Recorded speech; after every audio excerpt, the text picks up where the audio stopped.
My son recently called me, the one that plays basketball. He's a basketball player at Liberty University. And the entire team was on their way to one of their games this season. And he said, Mom, on this plane, and they have traveled a lot. My son's traveled with me and their dad for most of their upbringing everywhere. So they've been on a ton of planes. But he said, Mom, this is one plane ride that I would have preferred not to take because the turbulence was outrageous. You know how it feels when you're taking a plane ride and the turbulence starts, and at first you're like, oh, that's no big deal. But then if it keeps going, there's something in you that goes, uh-oh.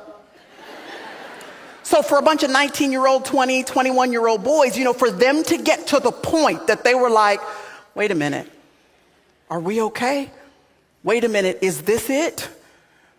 He said the turbulence was so violent and the turbulence lasted so long. He said, I could see that my teammates and I could feel in my own heart that we were actually really concerned as to whether or not we were going to be able to make it through this storm that we were going through. And he said, it was so bad, Mom, that when we finally landed, the relief escalated so fully that everybody just started clapping on the whole plane, that they had made it back on solid ground. There was a huge relief that they made it because the turbulence had been so bad.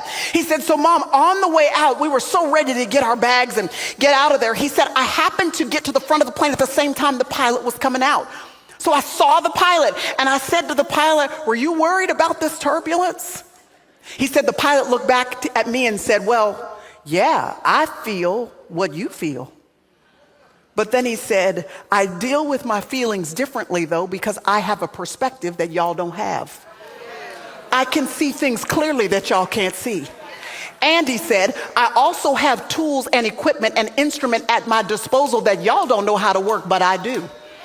I know how to utilize what it is that has been made available to me to make sure that we make it safely on ground. So you can relax because I'm relaxed. You serve a great high priest who feels what you feel. This is what makes our relationship with our God so magnificent, that he sits up high, but he keeps condescending to feel what we feel. He doesn't have to care that much about what you feel, about the tears that fall down from your eyes, about what keeps me up at night concerned about my children or about financial situations or the struggle in our health. God doesn't really have to care. And yet he chose, even 2,000 years ago, to put on flesh, to live where we live, to walk where we walked, to experience without sin exactly what we experienced so that we could serve a great high priest who says, I feel you. But he's so great that not only does he sympathize with us in his humanity, but then he can turn around in his deity and actually do something about the problems that we are facing.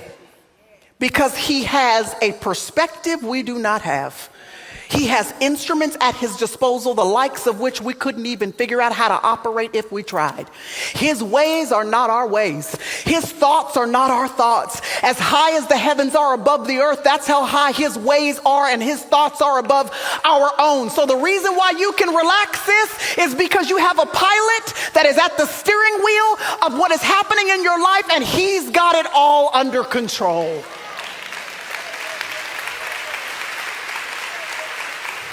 Don't be so overwhelmed by the storm, because you are with him in heavenly places.